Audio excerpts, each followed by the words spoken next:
Hi, welcome to Chinmaya tutorial. ಈಗ ಒಂದು ವರ್ಗ ಸಮೀಕರಣದ ಆಧಾರದ ಮೇಲಿನ ಲೆಕ್ಕ. ಒಂದು ಆಯತಾಕಾರದ ನಿವೇಶನದ ವಿಸ್ತೀರ್ಣ 528 ಮೀಟರ್ ಸ್ಕ್ವೇರ್ ಆದರೆ ಉದ್ದವು ಅಗಲದ 2ರಷ್ಟಕ್ಕಿಂತ 1 ಹೆಚ್ಚಾಗಿದೆ. ಹಾಗಾದರೆ ನಿವೇಶನದ ಉದ್ದ ಮತ್ತು ಅಗಲ ಕಂಡುಹಿಡಿ ಅಂತ ಕ್ವಶನ್ ಕೊಟ್ಟಿದ್ದಾರೆ. ಸೊ ಇಲ್ಲಿ ಆಯತಾಕಾರದ ನಿವೇಶನದ ವಿಸ್ತೀರ್ಣ ಅನ್ನೋದು ನಮ್ಗೆ ಕೊಟ್ಟಂಥದ್ದು ದತ್ತ 528 ಮೀಟರ್ ಸ್ಕ್ವೇರ್. ಇಲ್ಲಿ ಇನ್ನೊಂದು ಕ್ಲೂ ಏನು ಕೊಟ್ಟಾನಂದರೆ ಆಯತದ ಉದ್ದವು ಅಗಲಕ್ಕಿಂತ 2ರಷ್ಟು ಅಂತಂದಾಗ ನಾನು ಮೊದಲು ಅಗಲ ಅನ್ನು ಎಕ್ಸ್ ಅಂತ ತೆಗೆದುಕೊಳ್ಬೇಕು. ಸೊ ಹಾಗಾಗಿ ಆಯತದ ಅಗಲ ಎಕ್ಸ್ ಇರಲಿ ಅಂತ ಬರ್ಕೊಂಡಿನಿ. ಈಗ ಆಯತದ ಉದ್ದವನ್ನು 2ರಷ್ಟು ಅಂದಾಗ, ಅಗಲದ 2ರಷ್ಟು ಅಂದಾಗ 2x ಮತ್ತು 1 ಹೆಚ್ಚಾಗಿದೆ ಎಂದಿರೋದ್ರಿಂದ +1 ಬರುತ್ತೆ. ಹಾಗಾದರೆ ಆಯತದ ಉದ್ದ 2x + 1 ಆಯಿತು, ಆಯತದ ಅಗಲ x ಆಯಿತು. ಹಾಗಾದರೆ ಆಯತದ ವಿಸ್ತೀರ್ಣ ಸೂತ್ರ ಏನು? ಉದ್ದ ಇಂಟು ಅಗಲ.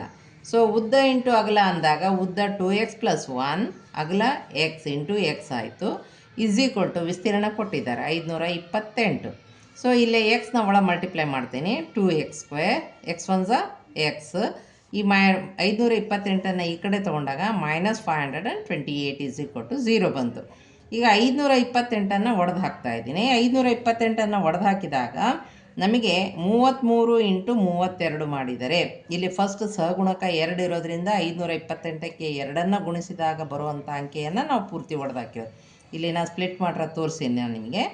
33 × 32 ಅಂದಾಗ ನನಗೆ ಈ ಸಂಖ್ಯೆ ಬರುತ್ತೆ. ಅದಕ್ಕೆ 33ರಲ್ಲಿ 32 ಹೋದರೆ ಮಧ್ಯ ಸಂಖ್ಯೆ 1 ಬರುತ್ತೆ. ಹಾಗಾಗಿ ದೊಡ್ಡ ಸಂಖ್ಯೆಗೆ ಪ್ಲಸ್ ಚಿಹ್ನೆ, ಸಣ್ಣ ಸಂಖ್ಯೆಗೆ ಮೈನಸ್ ಚಿಹ್ನೆ ಹಾಕ್ಕೊಂಡು ನಾನು ಇಲ್ಲಿ ಬರಿತಾ ಇದ್ದೀನಿ. 2x² ಮೊದಲಾಗಿ ಬರೆದೆ. ಈ ಎಕ್ಸ್ ಬದಲಾಗಿ +33x -32x.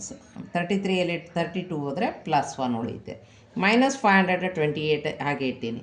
ಸೊ ಈಗ ಗ್ರೂಪ್ ಮಾಡ್ತಾಯಿದ್ದೀನಿ. ಮೊದಲನೇ 2 ಪದ ಮತ್ತು ನಂತರದ 2 ಪದಗಳನ್ನು ಗುಂಪು ಮಾಡಿದಾಗ ಮೊದಲೇದರಲ್ಲಿ ಎಕ್ಸ್ ಕಾಮನ್ ಐತಿ, ಹೊರ ತೆಗೆದೆ 2x ಉಳೀತು, ಇಲ್ಲಿ 33 ಉಳೀತು.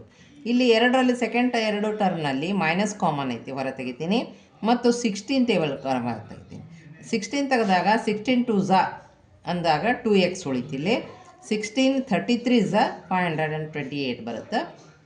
ಹಾಗಾಗಿ ಇಲ್ಲಿ 2x + 33 ಬಂತು. ಇಲ್ಲೂ 2x + 33, ಇಲ್ಲೂ 2x + 33.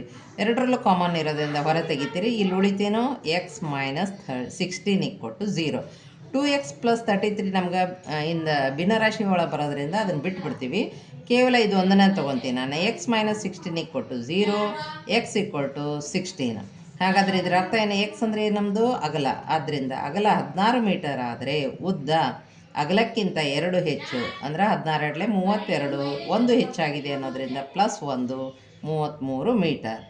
ಅಗಲ 16 ಮೀಟ್ರು, ಉದ್ದ 33 ಮೀಟರ್ ಆಯತದ ನಿವೇಶನ ಆಗಿದೆ. Thank you for watching.